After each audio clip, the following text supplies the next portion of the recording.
add everything up together, you get a whole big soup full of anxiety.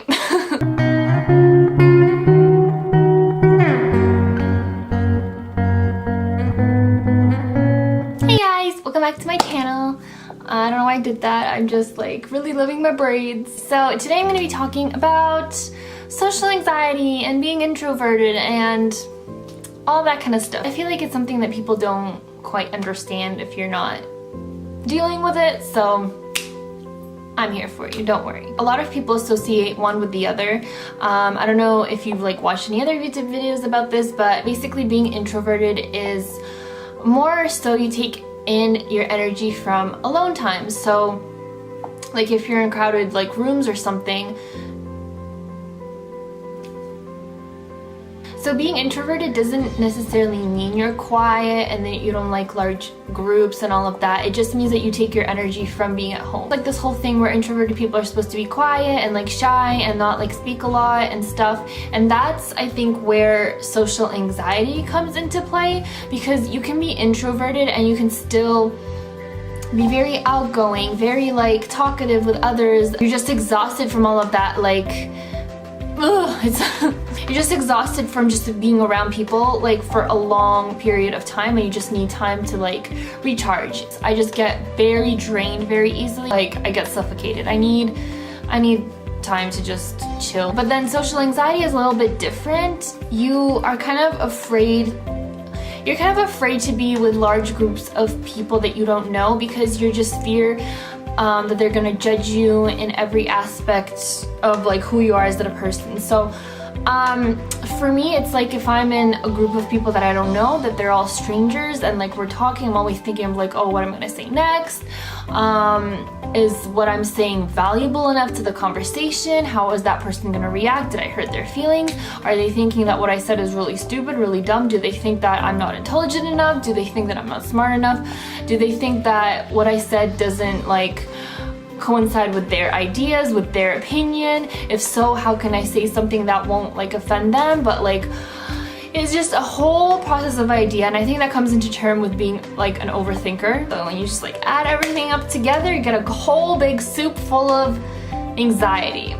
Social anxiety is more of like a mental illness type thing, where introverted is basically just part of your personality. I am that person that would just rather stay home and just like watch TV, watch a movie, get like really comfortable. I'm like very like cozy, comfortable person, so I just love to like just stay in my pajamas all day, but but I mean like get into like really cozy clothing, just like get comfortable in my bed and just like watch my TV show, or like write, or just like do something that's like very like quiet. I always feel like I need a friend or like a friendly face or someone I know when I'm going into social events, because otherwise I feel like I can't die. Like I feel like I can't die. I mean, I feel like I'm dying. Like I get very panicky, because it's always better when another person comes to the conversation. So let's say like 2 or 3 people, and then everyone kind of adds their own input, and you're not alone in what you're saying, because just other people can add their stuff.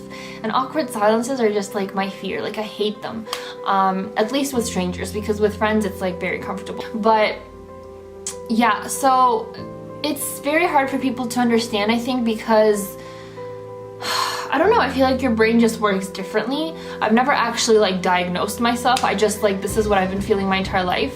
And then in high school, like one girl raised her hand or something in class, and she said something about social anxiety, and I was like, what is that? And I think I forgot about it, but then like weeks later I researched about it and stuff, and I was like, and then I went to like a gathering with a lot of like people my age, and I didn't really know anyone closely, and I felt like so panicky, so like I don't know what the word for it is, but I guess anxious. I felt really anxious that entire time, and I was like, that's when I knew that it's like something that's a part of my life. I don't really get like physical anxiety from that as much as like just a bunch of like mental and emotional jumbled messes. Like a big misconception that like we hate people or like we're scared of them, and it's not the case. I think we're just scared of like not having valuable connections with people because, for example, I hate small talk. I hate it. And I think it's just very useless. It's like, there's no point. Like, if you really would care about that person, you would actually start talking to them more than small talk. And the reason that you're talking small talk is that first, you're not comfortable with them, or second, you're just trying to be polite. And like, who are we here for? Like, you know? I mean, I understand that like it's a necessity. It's like, protocol. Like, obviously when you see someone, hey, how are you, blah blah blah, it's like the nice thing to do. And I know I have learned that a lot from my Starbucks experience, so if you haven't watched that, go watch that. But yeah, it's just like the hi, hey, how are you just kind of doesn't go down smoothly for me, at least, because it's like it just becomes awkward. That's why I feel like I would rather prefer deep conversations with my friends where we're talking about like our struggles, our fears, things that we're actually I almost had a heart attack because I thought I wasn't recording. Things that we're actually, you know, scared of, and like helping each other out. And that's, I feel like, real connection, real human connection. And when you're with a bunch of strangers, you can't get that right away. And I think that's the part that scares me, because I just don't want to waste my time. And it sounds so like obnoxious, but it's like not. You just don't want to waste your time with people that you're not gonna connect with, you know? Like, ugh, I'm tired. It's hard to explain yourself. And also sometimes it's just my face. I have that like face, you know, RBF face, and a lot of people have told me that, you know, because that's just how my face works. It's not that I'm like mad or like scared or fearful for my life or that I hate you. It's just mostly because I'm anxious, or that I'm just thinking about food and it's just coming out like very, you know. But it's just hard when you're constantly thinking that people are judging your character, your personality, who you are, your choices, you're this, you're that, when you don't know what to say next. It's just very like, it's not, I think the fact that people don't understand is that you just don't go through it, because like sometimes, because conversations and talking to people go so smoothly and so easily for a lot of people. Like, those are the people I'm just like always so jealous of. I'm just like, how do you do this? And it's like, social anxiety is something that I definitely feel you can work on through like your experiences, and the experiences that you're most scared of doing are the ones that are going to be most worth it. So when I changed churches, I was like really nervous because there are a lot of people my age and I didn't know any of them, and they just seemed like a really cool group. So I had to like go out of myself in order to join them, and I didn't want to be that person who like just like joined a group and then they didn't like that person, and so they just wanted to keep them along just because they were being nice or polite. Like, I overthink about every single situation. I didn't want to be that person.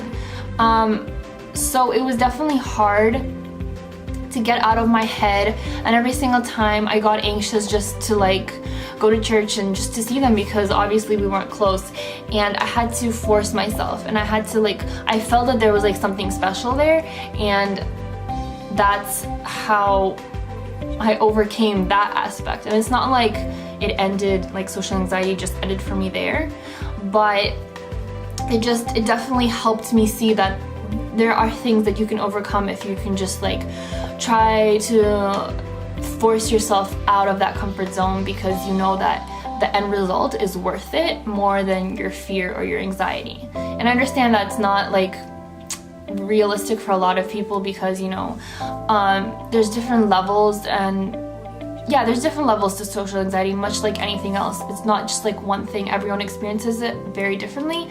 That's just kind of what worked for me.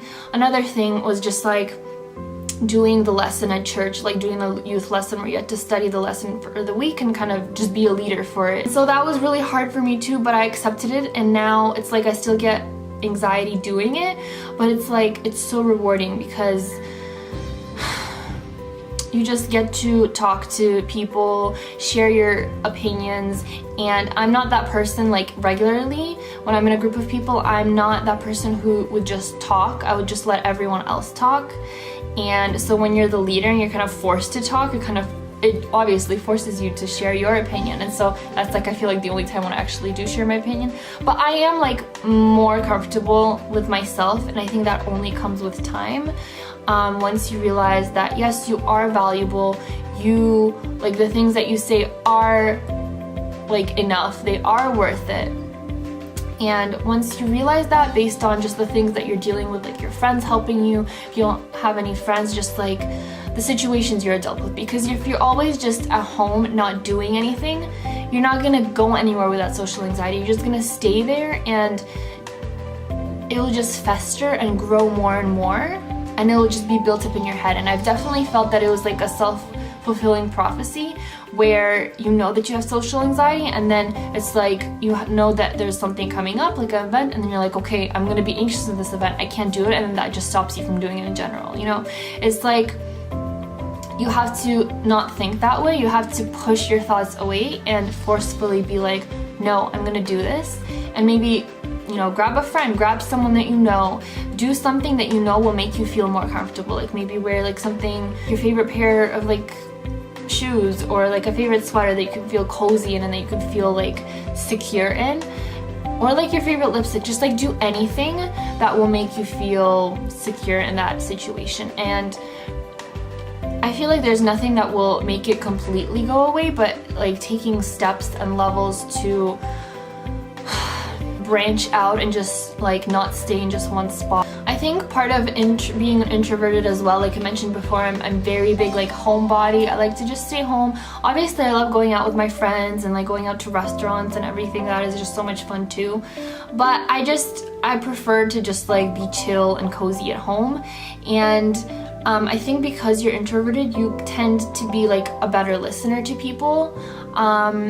And obviously, like I said before, it doesn't mean you're quiet, but in my case, I am quiet. And so it does mean that you're like a better listener. I do feel like I am more compassionate and empathetic that way, because if you are a listener, you learn to really listen to what people are not only saying, but what they're not saying. And I think that's where you're most helpful with people, is to learn to see what their needs are without them even saying. I'm also like very picky with people, just like I am with everything. I'm very picky with who I give my heart to, and I realized that I have more close friends that are like introverted rather than extroverted. I guess like when you have similar personalities, you tend to like stick together and find people that will understand you and relate to you the most. I've even had like a mind-blowing epiphany like this week, where me and my friend were talking, and I realized that all of my friends, like from middle school, from elementary school, from high school, college, like everywhere,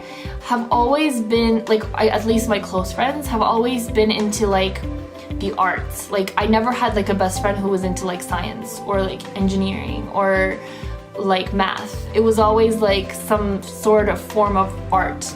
And I find that like really fascinating. Like if you really think about it, I guess you are more attracted to hang out with people who are more like you, because you can just, you know, have similar interests and relate with that and talk about that and help each other grow, because you understand those specific things of each other.